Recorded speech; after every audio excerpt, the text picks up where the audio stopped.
Hello and welcome. I'm Leigh Ann Gerrans and you're watching W News, broadcasting live from the Al Arabiya headquarters. These are our top stories. Trade war tensions escalate as China increases its tariffs on US goods to 84%. Amid another day of turmoil for markets in the US and across the world, the president insists, be cool, everything is going to work out well. And over 100 people have been killed after a roof collapsed at a nightclub in the Dominican Republic.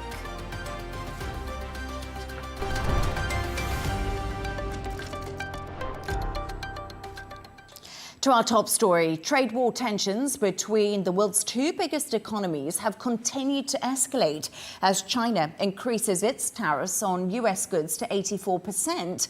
It comes after fresh US taxes kicked in today, with China hit by a 104% levy. For more on this, I'm joined from Singapore by correspondent Patrick Falk. Patrick, thank you so much for joining me. So today, China's yuan ended at its weakest level in more than 17 years, but the Shanghai stock market closed 1% higher. And this all comes after China hit back with yet more retaliatory tariffs. What more can you tell us? Yeah, there's certainly some indications there that the government is lending support to markets given the circumstances. But, you know, the latest retaliatory efforts by China are another major escalation in this trade fight between the world's two biggest economies. China earlier in the day said that its government wouldn't sit idly by while the rights of its citizens were being damaged. It also once again accused the US of bullying and arrogant behavior. The 84% tariffs it's imposed now will kick in on Thursday. That doesn't give Washington an awful lot of time to respond. China also additionally lodged another complaint to the World Trade Organization expressing concern, serious concern about what it described as Washington's reckless behavior. On top of that, it has also placed an additional 6 American companies onto its unreliable entities list and added 12 American companies to its exports controls list. So Chinese companies will be barred from selling goods, dual-use goods specifically. Those are goods that are used for civilian and military purposes to those companies. That's a more targeted response, you might say. We aren't quite clear how that affects the US specifically, but we will be getting more details about that. But one of the things we've been talking about a lot as well is, the conditions don't seem to be being set in a way that the two sides can even engage with one another at this point. China has said that it is willing to talk. That's something that it reiterated today. But, you know, President Trump has been highly provocative in some of the language that he's used and goaded China, you might say, at the White House yesterday, saying that China desperately wants to make a deal but doesn't know how to make that happen. So, you know, it's very difficult at this this point in time to see the two sides coming together to try and come to any solution. Patrick, what is the feeling among people in China about how things are turning out? You just said they're highly provocative language. Are they going to be able to come to the table? Yeah, and for that reason, a lot of people in China support the government's moves and think that they need to stand up to what they also see as bullying behavior by America. From the people that we've heard from, they've been saying that, you know, they don't want to have a trade war, but this is the only way to go. They don't see that there's really anything to be gained out of negotiating with the US. There's not really any likelihood of any positive outcome for them. Investors in China are also frustrated with massive losses and the turmoil that is brought to markets in recent days. So they are backing the government. Or I think also worth noting as well, this has become somewhat a personal fight as well. The tourism ministry in China today issuing a travel alert for Chinese citizens thinking about traveling to America. They are warning of potential risks. So they are saying that because of the deterioration in economic relations between the two countries, that this is something that travelers need to be concerned about. So, there is a sort of very personal feeling about it for people in China. It's got to be said as well that, the U.S. is going to have to take time to negotiate all these tailored deals with 60-odd countries. Trump himself has acknowledged that this is going to take some time. The question is whether or not American consumers are going to be able to withstand the pinch as a result of retaliatory moves by China. That could cost President Trump politically. It's not something that the Chinese government necessarily needs to be concerned about, or at least not to the same extent. How will other Asian economies be impacted by what's going on?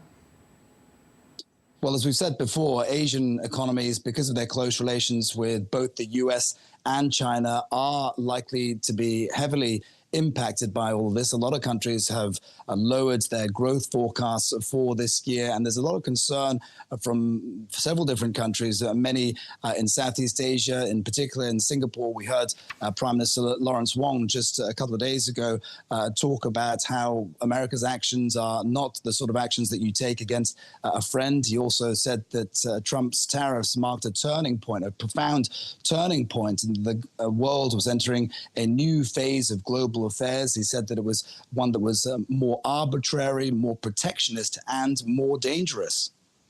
Patrick Falk in Singapore, thank you so much for your insights this evening. Following China's retaliatory tariff announcement, US share prices continued to fall, deepening fears of a global recession. And just a few minutes after the markets opened in the US, the president took to his Truth Social platform and wrote, "Be cool, everything is going to work out well. The US will be bigger and better than ever before. This is a great time to buy." Stock markets are also down in the UK and across Europe after steep declines in Asia. Turmoil has also spread to the US bond market. Al Arabia's senior correspondent Karina Kamel sent us this update. It's another turbulent day in global markets with massive falls in stock markets across the world. And a reminder that today is the day that Donald Trump's Liberation Day reciprocal tariffs come into effect. It's also safe to say we are now officially in a trade war between the United States and China. A major escalation today, China imposing 84% tariffs on American goods entering China. That's in response to the 104% tariffs that the U.S. had imposed on China. China is also suing the United States in the WTO, that's the World Trade Organization that governs international trade. U.S. Treasury Secretary Scott Bessent calling the Chinese escalation a big mistake and a losing strategy. The interesting thing to note is that we saw severe falls across Asian markets. Falls in the Japanese Nikkei, for example, were close to 4%. The Taiwanese market was down almost 6%, and massive losses on the European markets also today. But the Chinese markets and the markets in Hong Kong, which are closely correlated to China, actually gained today. And this has led to some reports that we have seen Chinese government intervention in order to boost equity markets. We've had reports that the Chinese government has instructed state-owned banks and funds connected to the state to go in and buy equities to prevent some of the losses that we have seen. The government has also taken a range of measures to boost local industries, make it easier for Chinese companies to borrow money, and has also loosened some of the investment rules, especially for insurance companies and other sectors. But the Chinese currency today has reached record lows. And here again, we see another Chinese intervention. The central bank in China has been instructing state banks to reduce their buying of US dollars. That's to boost the local currency, because while China wants to keep its currency competitive to increase the attractiveness of its exports, it doesn't want to see its currency in free fall. So intervention in the equity market, intervention also to support the Chinese currency. Now, the other big development in markets today was an unconventional move in the bond market. Bonds, government-issued debt, are usually a safe investment that investors turn to in times of trouble. And when equities drop, we usually see bonds increase or rise. But the odd thing that happened today was that despite equity markets dropping, the bond market also dropped. And that was counterintuitive, which led some people to ask the question, are some foreign governments selling their portfolios of U.S. treasuries, of U.S. debt? There have been some unconfirmed reports, and it's unlikely we'll ever get official confirmation. Is the Chinese government selling some of what it owns of U.S. treasury bills or U.S. debt as a further retaliation against the United States? In the meantime, Donald Trump says that the tariffs are already working. They're bringing in $2 billion a day, he said, to the U.S. markets. And Scott Bessent has downplayed the market turbulence, saying things should calm down. Karina Camel there, thank you very much for that update on the markets. We can now go to New York to speak to John Burnett, the first vice chairman of the New York State Republican Party. Pleasure to have you on the show, John. Thank you for joining me. So JP Morgan put the chances of a US recession at 60%. And today its chief, Jamie Dimon, has told Fox Business this view hasn't changed. Trump's tariffs have sparked global stock market volatility. Would you still describe Trump's tariffs as a positive for the American people? Well, initially, thanks for having me. But initially, President Trump actually, before he mentioned the tariffs that he was going to levy on various countries that evolved into reciprocal tariffs, he said there will be interim short-term pain. And that short-term, we don't know if it's actually a full year, 3 months, 6 months.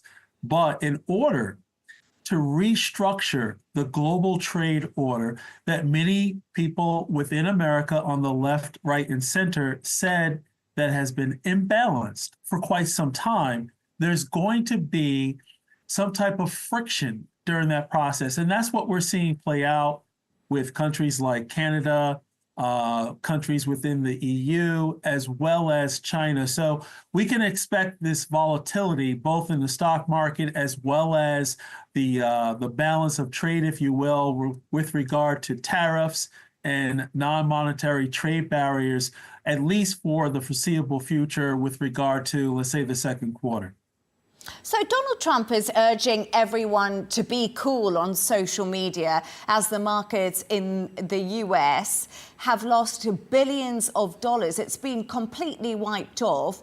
Do you think China and other countries are being cool by hitting back and standing up for themselves?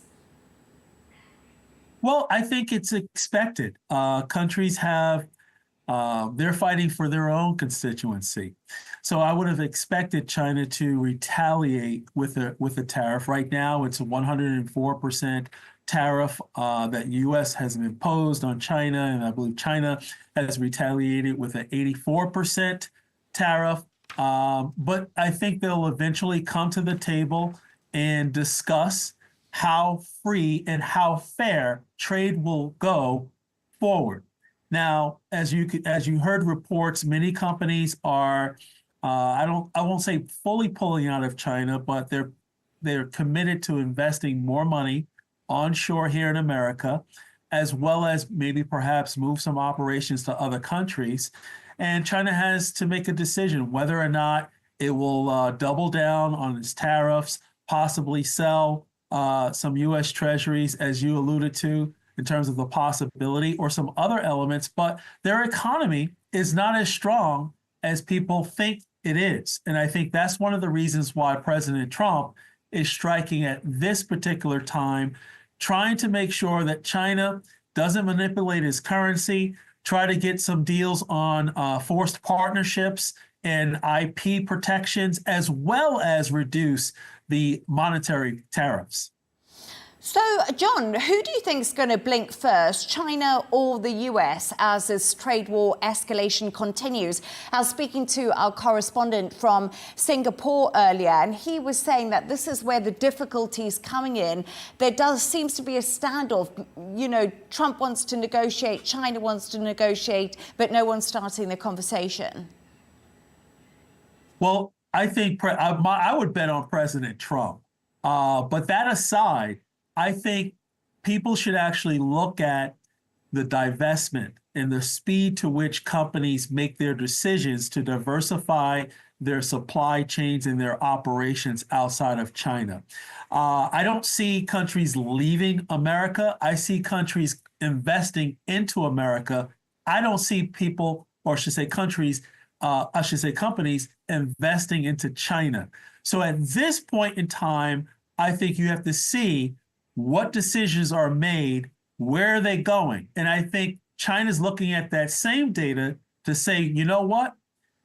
If supply chains are moving to Vietnam, Thailand, and other Southeast Asian countries, I think China will say, you know what? We're losing too much. We need to start these conversations and end these conversations with some type of balanced, free and fair trade before too much business starts going to Southeast Asia, because that will actually weaken China from their perspective. So we're beginning to see some fault lines developing around the president. There's been a very public spat between Elon Musk and Peter Navarro. Are cracks starting to show in the Republican Party? Well, let me just say this. In my 25-year career on Wall Street, working for various firms at the executive level, there's spats all the time. Sometimes those spats leak out. Sometimes it's held within the conference room. But it's good when you have spats. And you're going to have that with A-type personalities, leaders, if you will. If they're not spatting, then they're engaging into groupthink, and groupthink could be actually even more destructive than having a constructive conversation where you're critiquing each other's ideas. That shows not only free speech, that shows free thought, and that shows a wealth, an inventory of different ideas and different strategies. Very good point. Just briefly, the US Treasury Secretary, Scott Bessent, has admitted there is a little uncertainty, as you did say to me earlier, of course. If this uncertainty continues, especially in the economy, how do you think the Republican Party will fare in the midterm elections? Well, midterm elections is far off, but I'm glad you mentioned it, because when you look at money, you have to look at money and investments on a timeline. So the clock is ticking. That's one of the reasons why, if I was to advise President Trump before everything started, I will say, yes, great plan. Let's execute the plan this way. I would say, you know what? All countries are not the same. I would say create an A list, B list, and B list and C list. The A list, that bucket would have China, EU, and Canada. Focus on those countries first, and then second phase, do B, and then do C. But before you start any tariff discussions and rebalance of trade, first pass your tax bill.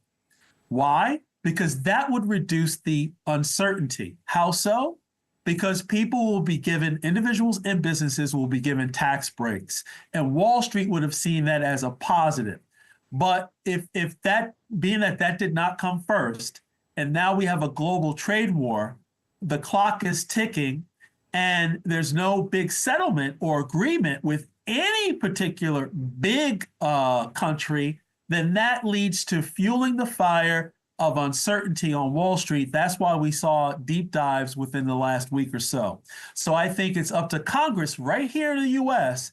to accelerate the passing of the big, bold, beautiful bill to give tax breaks and other things. So that way business will have some type of, you can't do away with all the uncertainty until all the trade deals are negotiated, but at least that will provide some reprieve when it comes to the second, third quarter, and fourth quarter of this year as we move into next year, which is the big year, as you pointed out, with regard to midterm elections. John Burnett, the first vice chairman of the New York State Republican Party. Great to have your insights. I hope we can have you back on the show again soon. Once Anytime. again, thank you.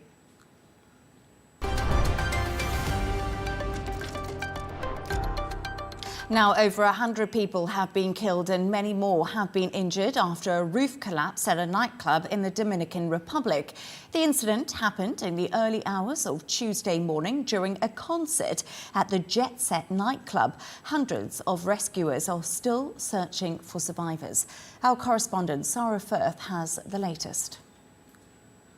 A country in mourning.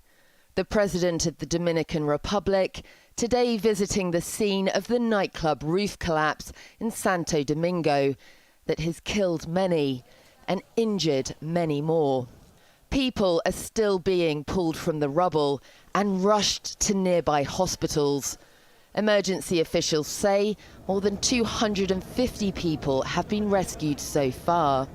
The collapse happened at the Jet Set nightclub in the capital in the early hours of Tuesday.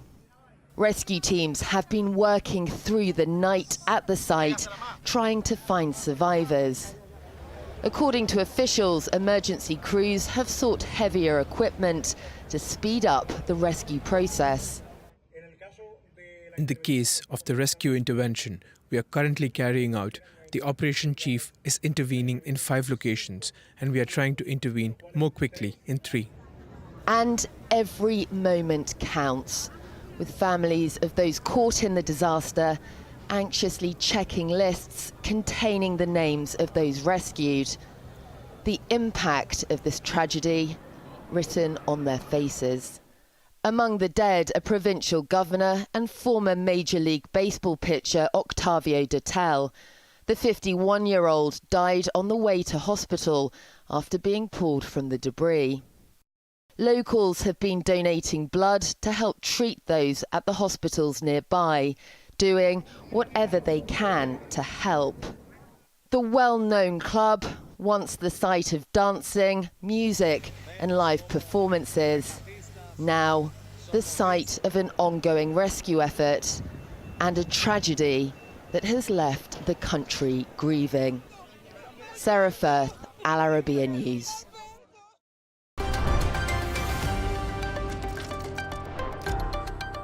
Now let's take a look at some of the other stories making headlines today. A spokesperson from Russia's foreign ministry has said bombing Iran won't pave the way for peace. They also said Moscow hoped that talks between the US and Iran may help to avoid a crisis, adding the world has grown tired of endless threats against Iran. From tomorrow, British passport prices will rise by 7% with an online application jumping up by £6 to £94.50. The government says part of the cost goes towards funding passport control and border officers and consular support services, including lost or stolen passports. King Charles has become the first UK monarch to address both houses of the Italian Parliament in Rome. His Majesty received a long-standing ovation as he gave a speech on the 3rd day of his state visit to Italy. He warned that countries like the UK and Italy need to stand together in such troubled times. Earlier today, he also met with the Italian Prime Minister, Giorgia Meloni, for the very first time.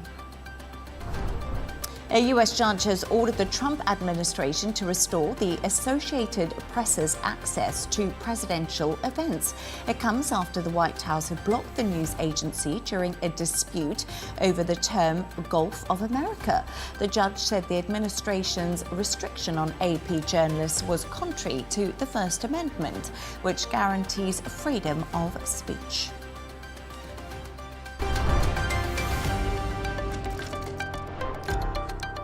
Now, the US giant Comcast has announced the first universal theme park in Europe will be built in the UK. Universal estimates the 476-acre complex in Bedford could attract 8.5 million visitors in its very first year. Prime Minister Keir Starmer has said the multi-billion-pound investment by the company firmly puts the country on the global stage. Here's more of what he had to say earlier.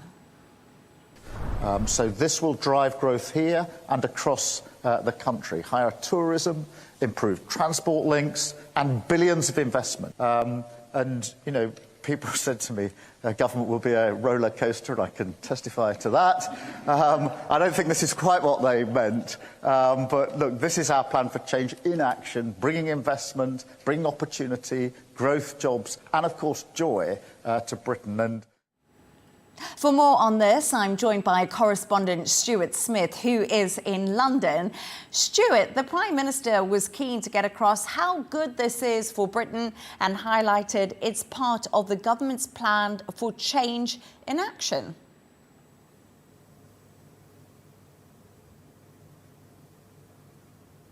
Yeah, Comcast first expressed an interest in this site for a potential theme park as way back as 2023. But in the wake of these new US tariffs, the importance of improving the UK economy has gone through the roof. And Keir Starmer, the Prime Minister, using this as an example of the kind of initiatives he would like to see more of to try to, as the UK is doing, increase the pie, increase the wealth of the country as the main way to try and deal with these tariffs. Unlike other countries and other blocs, it's not responding with reciprocal tariffs and instead would like a free trade deal with the US. So more deals like this, the Prime Minister says, ones that help to bring investment, opportunity, growth, and of course, he says, joy to Britain. In this particular case, that will mean 20,000 jobs in the construction industry created and a further 8,000 in areas like hospitality and the creative industries. This would be Universal's first European theme park, and what that means is because Universal has the intellectual property for a series of films like Back to the Future, Jurassic Park,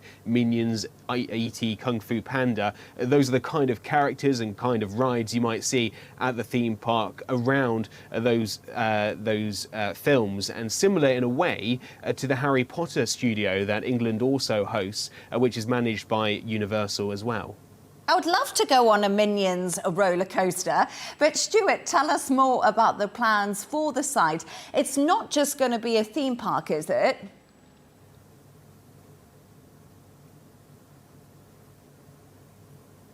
That's right. We're talking about a hotel with 500 rooms, retail, dining and entertainment to go along with it. But the UK Chancellor, Rachel Reeves, was also saying there will be benefits to the local area as well. It's about 80 kilometres north of London where this site will be built. And it's important, the local lawmaker says, because it will bring in around £50 billion, over $50 billion US dollars to the local area, as well as being close to the London Luton Airport, which, as part of the UK's growth strategy, is being upgraded with a new runway. There'll also be new rail links and road links too. Stuart, it really comes, as you touched on earlier, as countries around the world react to Trump's tariffs, including the UK. The Bank of England has also commented on them today. What have we heard from the BOE?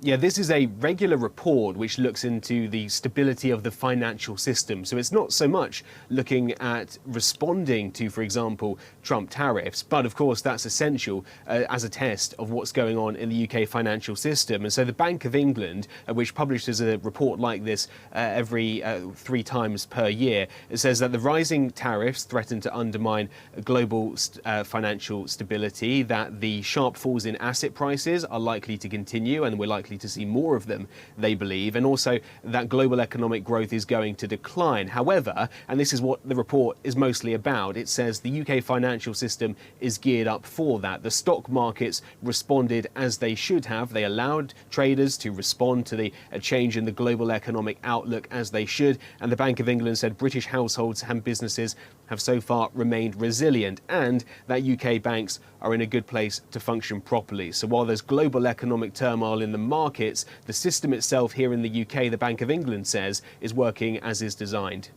Meanwhile, the EU has voted to impose tariffs on some US goods. When will these come into effect?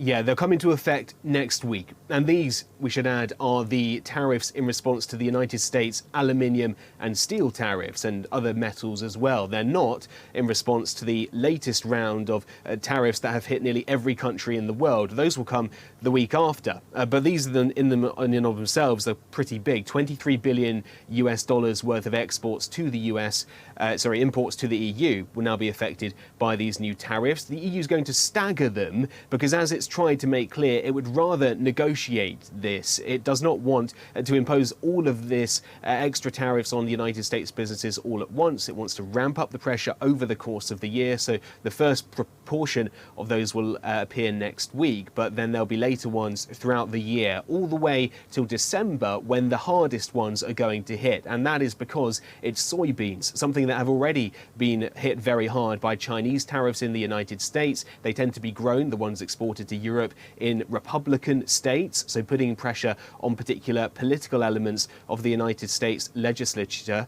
The EU says the tariffs are unjustified and damaging, causing economic harm to both sides, and it would really rather negotiate them away. But EU member states on the whole, all apart from Hungary, and not unusual in the EU for it to disagree with the other member states, say this is the way they want to respond for now, with those reciprocal tariffs, in order to try to create a change. They say, though, negotiation is what their ultimate outcome is, what they want. Stuart Smith in London, always a pleasure to have you on. Thank you.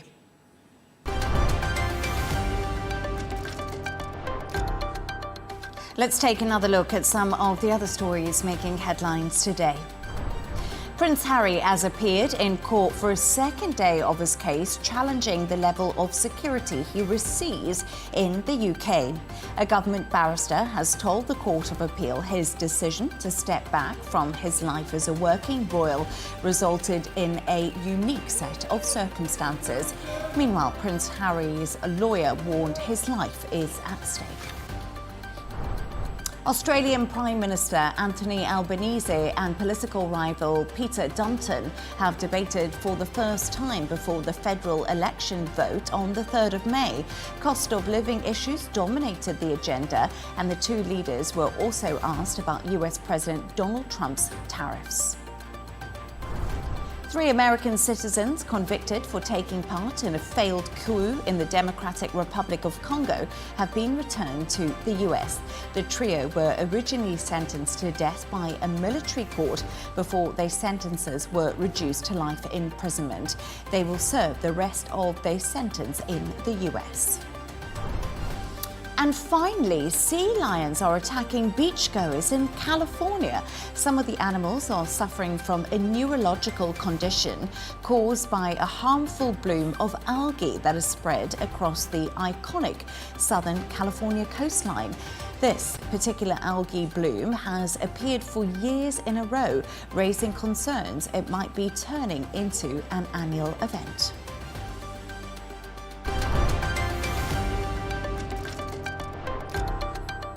The Kremlin has declined to comment on claims that 2 Chinese men are fighting for Russia in eastern Ukraine.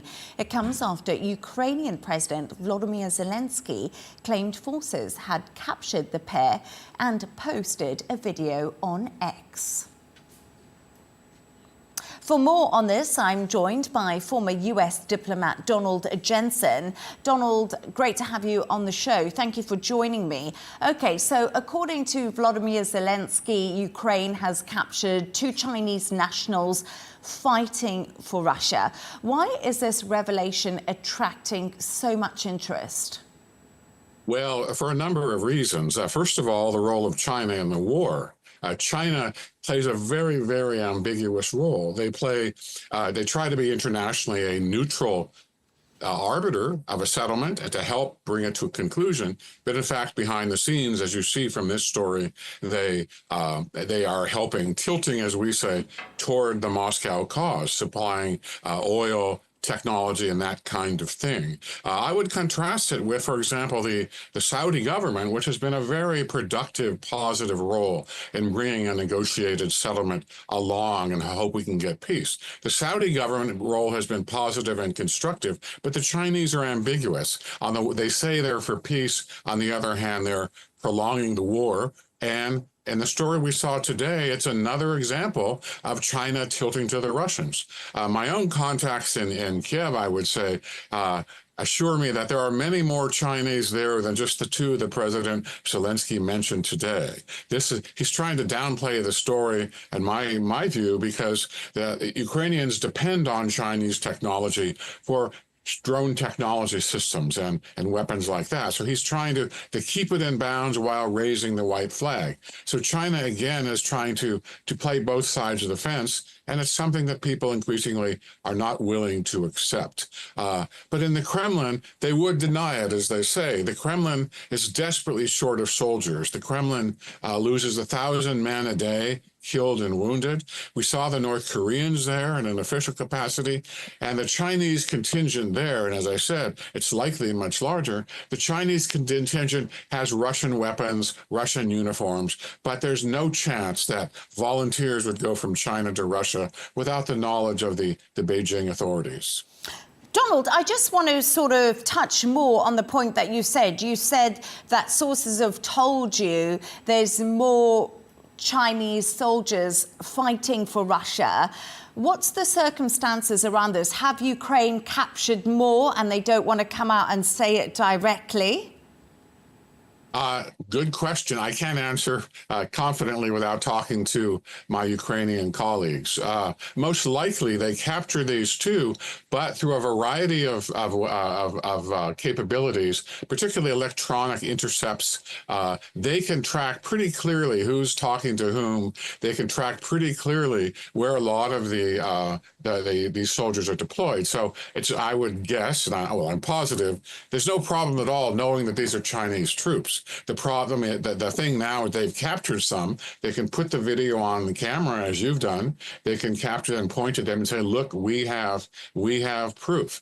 But this goes to the larger question that Russia needs more bodies. A lot of the media story, partially fed by Russian disinformation, is that Russia's inexorably rolling to victory, that Russia is on the march everywhere. And that's simply not the case. Russia has done reasonably well in the past few months, but they are running out of soldiers.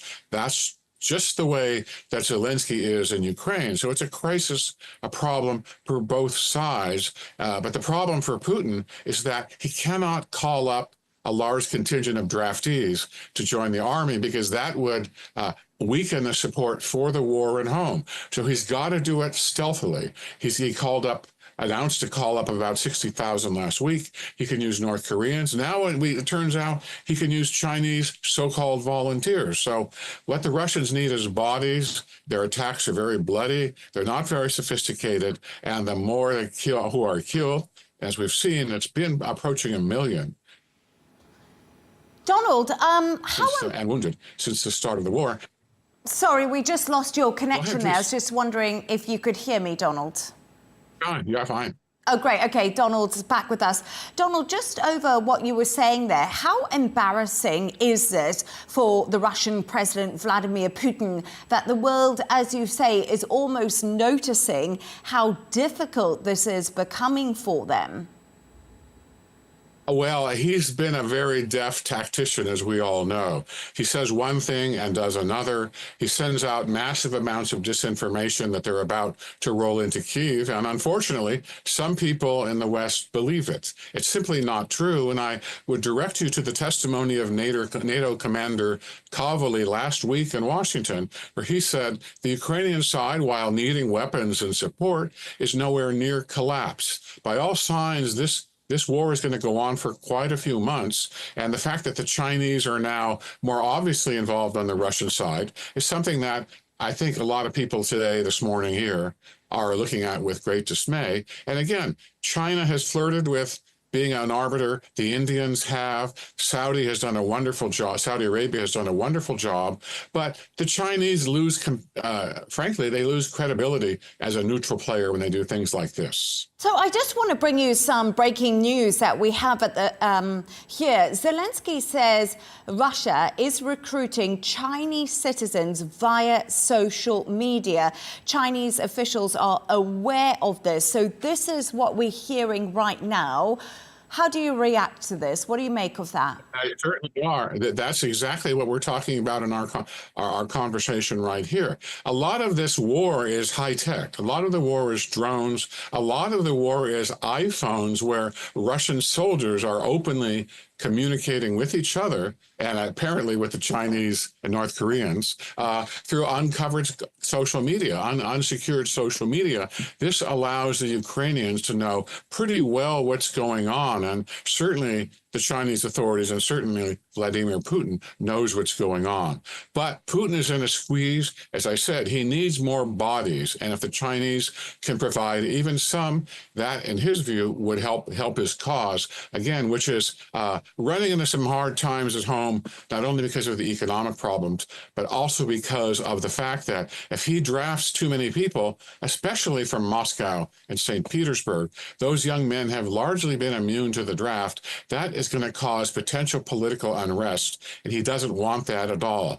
Despite what we might see in the West, the Russian public opinion is not uniformly behind the war. There are hardliners. They want others who want peace. The more you're drafting their sons, the more likely it will be that Putin's taking a political gamble.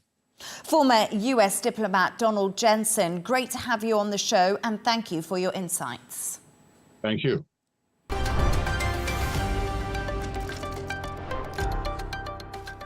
A reminder of our top stories. Trade war tensions escalate as China increases its tariffs on U.S. goods to 84%. Amid another day of turmoil for markets in the U.S. and across the world, the president insists, be cool, everything is going to work out well. And over 100 people have been killed after a roof collapse at a nightclub in the Dominican Republic. And that's all from us on W News. Don't forget to subscribe to our YouTube channel and also follow us on X. Counterpoints with Melinda Nusafora is coming up next, followed by Riz Khan's interview with the British artist Eric Eland. Plus, we'll be back in a couple of hours with W News Extra. Goodbye.